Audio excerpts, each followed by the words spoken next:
Juhudi za kuzuia vita vya Iran na Marekani zinazidi kuongezeka. Viongozi mbalimbali wanaendelea kuhakikisha vita kati ya Marekani na wa Iran vinaisha.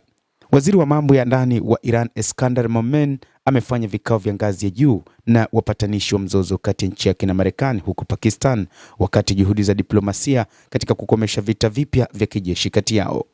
Momen amekutana mjini Islamabad na waziri mkuu wa Pakistan Shehbaz Sharif na mwenzake wa mambo ya ndani Mohsen Naqvi kujadiliana juhudi za kupatikana kwa amani.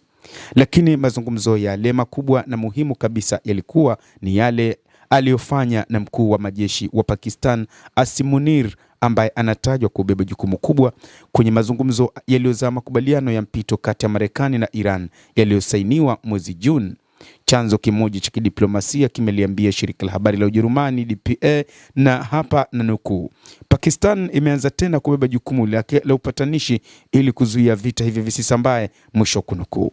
Bado hakujawa na taarifa za kina juu ya kile hasa kilichozungumzwa kwenye vikao hivyo vya Momen na upatanishi wa Pakistan, lakini chanzo kingine cha kijasusi kimesema Pakistan imekuwa ikiunganisha juhudi zake za upatanishi na sharti kwamba mara hii ni jeshi la walinda mapinduzi la Iran IRGC ndilo linapaswa kutangaza kufungua tena mlango wa bahari wa Hormuz na sio Marekani.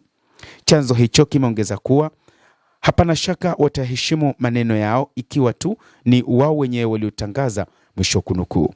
IRGC walishambulia meli zilizojaribu kupita katika mlango wa bahari wa Hormuz, ambapo haikuidhinisha katika mlango huo ambao unategemewa na dunia kupitisha takribani robo ya mafuta na gesi yote inayotumika ulimwenguni.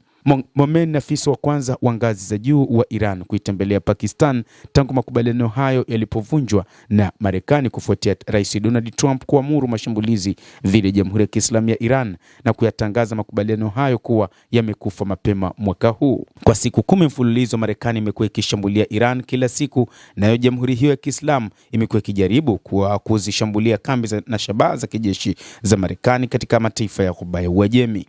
Habari za hivi punde zinasema ving'ora vya hadhari vimesikika nchini Bahrain na Kuwait kufuatia mashambulizi mapya ya Iran. Awali Kuwait ilisema mashambulizi ya usiku wa kuamkia tarehe 21 yameharibu mitambo ya kusafisha maji na vinu vya umeme. Mataifa hayo mawili yana kambi za kijeshi za Marekani ambazo zimekuwa zikitumika kuishambulia Iran.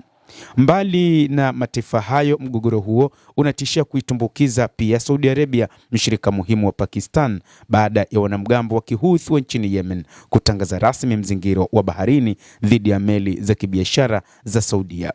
Wahouthi wametangaza uamuzi huo kufuatia kushambuliwa kwa uwanja wa ndege wa Sanaa na maeneo mengine wiki iliyopita, mashambulizi ambayo yanadai yalifanywa kutokea nchini Saudi Arabia. Tayari Islamabad imeshaonyesha kwamba mashambulizi yoyote dhidi ya Saudi Arabia yatachukuliwa kama mashambulizi dhidi yake, kauli inayotajwa kuzusha mtafaruku baina yake na Iran ambayo ni muungaji mkono mkubwa wa wapiganaji wa Kihouthi.